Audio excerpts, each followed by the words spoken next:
Hello, everybody. Dennis Engelbrecht, Digging Deeper, Family Business Institute, where we help contractors succeed.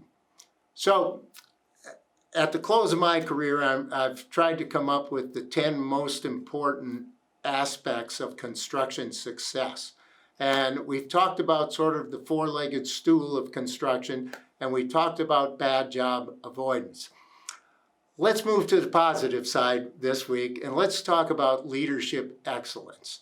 There's absolutely no doubt, as I look back at the most successful companies, in that they've had some of the best leaders and some of the best leadership. Very often not an individual leader, but a group of leaders, a team of leaders, right down through the company.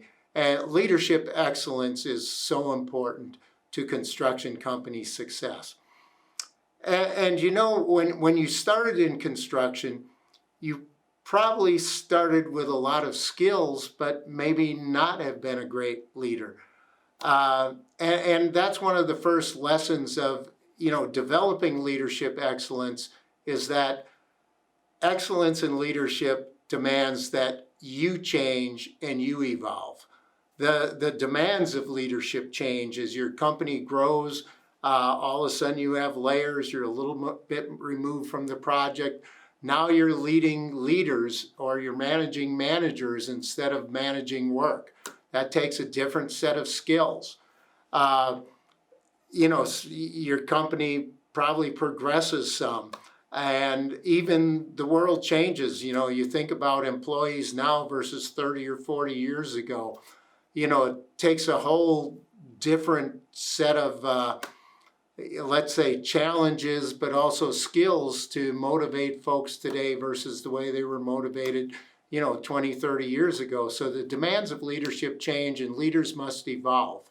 Leaders must constantly be learning and trying to hone their trade. It doesn't just come naturally, and what got you here won't get you there. So what are the core skills of leadership excellence?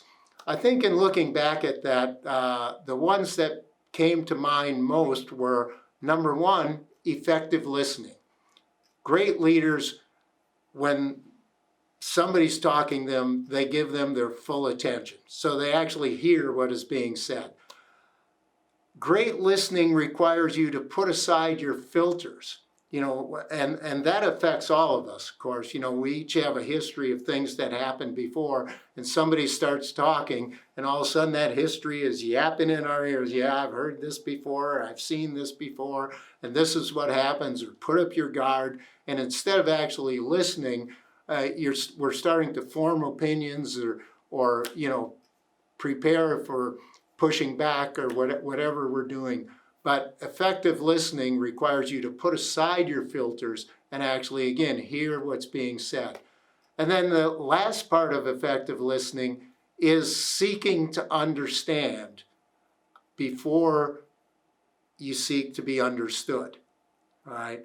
By seeking to understand, now you're fully invested in what the person's trying to tell you and what they're trying to get to. Again, if you let your filters or your reaction to that come back first and say, oh, no, you don't understand, this is how it is, you may never get the full picture or give the person who's speaking a fair chance to present their full picture. So that's effective listening. The second skill I want to talk about is empathy. And empathy is perhaps more a trait than a skill, but I can look at myself, and I don't think if I looked at myself in my 20s, I was a very empathetic person, but now people see me that way, so I must have transitioned it in some way along there. But I think you can develop empathy and refine that skill. And part of that is to make sure that you understand feelings and not just facts.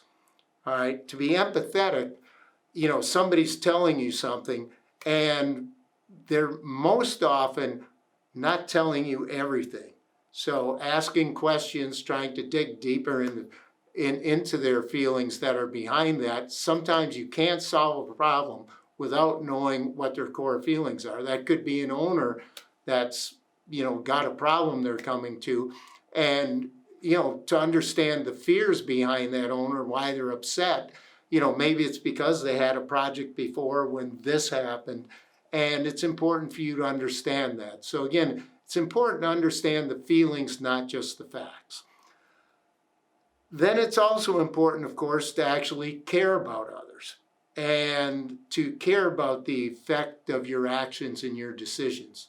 To have empathy for your organization, that's very important because, as a leader, you're making decisions and those decisions are affecting people.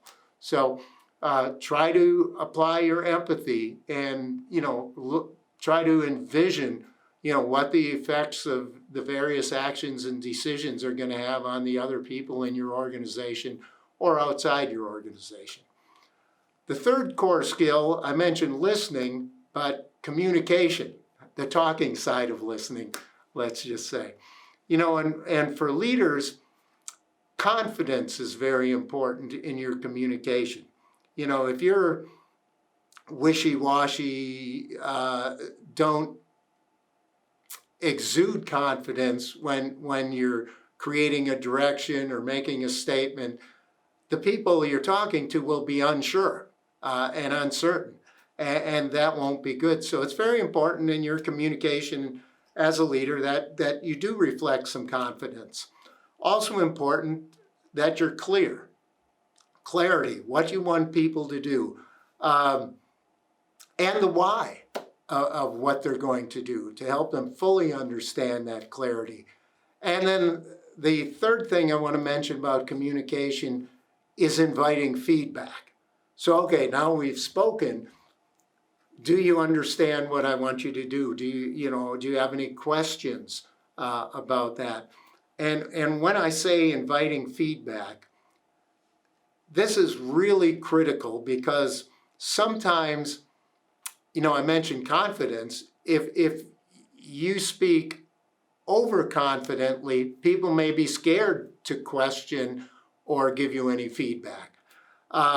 So you got to make sure that you have some vulnerability, that you're open to feedback, and that you invite feedback so that you'll get the bad news that's going on in the organization. Or if you have a bad plan and they know it won't work, but they just head off like, well, that's what he wants us to do, so let's go ahead and screw it up. That's not good either, right? You want to hear the feedback to make sure that if you're off base, you can get on base. The next core skill I'd say for effective leadership or leadership excellence is to be able to apply logic and perspective in making a decision.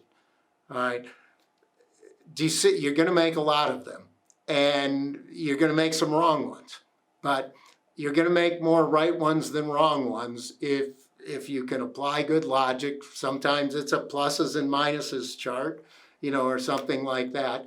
But also perspective, and that goes back to the empathy thing, putting perspective into your decision of how this is going to affect others or what the results might be. So applying logic and perspective to help you be a better decision maker. Next, being able to control your attitude and your emotions is critical to leadership excellence. And if you think about that, your attitude affects everybody around you. So, how you control your own attitude is going to be important as to the culture of your company. And that's whether, you need to be positive. In some cases, you might need to be more serious, or you might need to be, take something more lightly, have some humor even. Part of leadership, in a sense, is being an actor on a stage. There's a certain attitude that's appropriate for each situation. And that doesn't mean necessarily not being yourself, but you have to have the flexibility. If your organization needs a kick in the pants, sometimes you have to be more serious and more urgent. If your organization needs a little lift, sometimes they need to see you being more positive and talking more about a positive future or things like that. And sometimes things are too serious and you just need the humor or whatever, or they need to see you fail or do something stupid or, something like that to, let everybody know that, yeah, it doesn't have to all be that serious. So, controlling your attitude and emotions rather than letting them dictate, the effect on the culture. And then finally, aside from, evolving and having those core skills, I think the great leaders have an appropriate moral code and compass. And that's very important because, you probably have a core set of values in your company and you probably have a mission and a vision. But for leaders to be successful, those things have to be authentic. And as leaders, you need to embody that mission and you need to embody those core values. You need to demonstrate them and inspire them among your people. And I think great leaders do that. They inspire excellence and they inspire people to stay within the core values. And the other aspect that's so important about that is when they have that example, that shining light that's demonstrating the right way, that helps everybody else make decisions correctly as well, to do the things that are in line with the core values, act in line with the core values, make decisions that the way you would make them because you've already demonstrated that and shown that in your own character. So for leadership excellence, be learning, be evolving, develop those core skills that are so important, and make sure you have an appropriate moral code and compass and that you live that every day in your work and demonstrate that to your team members. So looking forward to number 4 next week. Thanks for tuning in. Dennis Engelbrecht, Digging Deeper.